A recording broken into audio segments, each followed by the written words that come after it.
ಈ ಘಟನೆ ಯಾಕಾಯಿತು ಅಂತ ತಮಗೆಲ್ಲ ಅರಿವಾಗಿರಬೇಕು.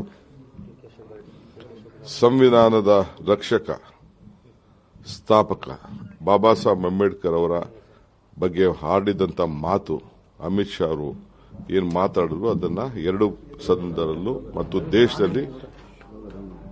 ದೇಶದಲ್ಲಿ ಪ್ರತಿಭಟನೆ ನಡೀತಾ ಇತ್ತು. ಆ ಪ್ರತಿಭಟನೆ ನಡೆದಂತ ಸಂದರ್ಭದಲ್ಲಿ ಗಲಾಟೆ ಆಗ್ತಿದ್ದಾಗ ಸದನವನ್ನು ನಿಲ್ಲಿಸಿದ್ದಾರೆ. ಆ ಸಂದರ್ಭದಲ್ಲಿ ರಾಹುಲ್ ಗಾಂಧಿ ಅವರಿಗೆ ಇವರು ಅಂಬೇಡ್ಕರ್ ಅವರ ಅವಮಾನದ ಬಗ್ಗೆ ಮಾತಾಡ್ತಿರ್ಬೇಕಾರೆ, ಅವಮಾನ ವಿಚಾರ ಪ್ರಸ್ತಾವನೆ ಮಾಡ್ತಿರ್ಬೇಕಾರೆ ಇವರು ರಾಹುಲ್ ಗಾಂಧಿ ಅವರಿಗೆ ನಿಮ್ಮ ನಾಯಕ ರಾಹುಲ್ ಗಾಂಧಿ ಡ್ರಗ್ ಅಡಿಕ್ಟ್ ಅಂತೇಳಿ ಅವ್ರನ್ನ ಕರೆದಿದ್ದಾರೆ. ಆಗ ಈ ಹೆಣ್ಮಗಳು ಡ್ರಗ್ ಅಡಿಕ್ಟ್ ಅಂತ ಕರೆದ ತಕ್ಷಣ ನೀನು ಎರಡು ಗಾಡಿ ಮೇಲೆ ತಳಿಸಿ ಇಬ್ಬರನ್ನ ಕೊಲೆ ಮಾಡಿದ್ಯಾ, ಕೊಲೆಗಡಕ ಅಂತ ಈತ ಕರೆದಿದ್ದಾರೆ. ಕರೆದಿರೋದು ನಾನು ಇಲ್ಲ ಅಂತ ಹೇಳುದಿಲ್ಲ, ಅದು ಸರಿನೂ ಅಂತ ನಾನು ಹೇಳುದಿಲ್ಲ. ಕೊಲೆಗಾರ ಅಂತ ಹೇಳಿದ ತಕ್ಷಣ ನೀನು ಪ್ರಾಸ್ಟಿಟ್ಯೂಟ್ ಅಂತ ಕರೆದಿದ್ದಾರೆ.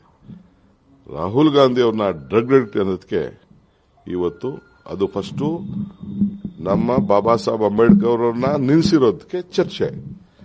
ರಾಹುಲ್ ಗಾಂಧಿ ಅವ್ರನ್ನ ಡ್ರಗ್ ಅಡಿಕ್ಟ್ ಕರೆದಕ್ಕೆ ಅವರ ನಾಯಕರನ್ನ, ನಮ್ಮ ಪಕ್ಷದ ನಾಯಕರನ್ನ ಹೆಸರನ್ನ ಬಂದಾಗ ಬಳಕೆ ಮಾಡಿಕೊಳ್ಳಿಕ್ಕೆ ಅದು ಹೋರಾಟ.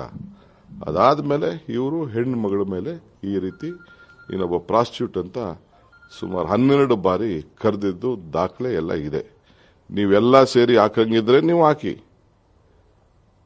ಎಲ್ಲ ನಿಮ್ಗೆ ದಾಖಲೆ ಇಲ್ಲ ಅಂದ್ರೆ ದಾಖಲೆ ನಾನೇ ಕೊಡ್ತೀನಿ. We have collected.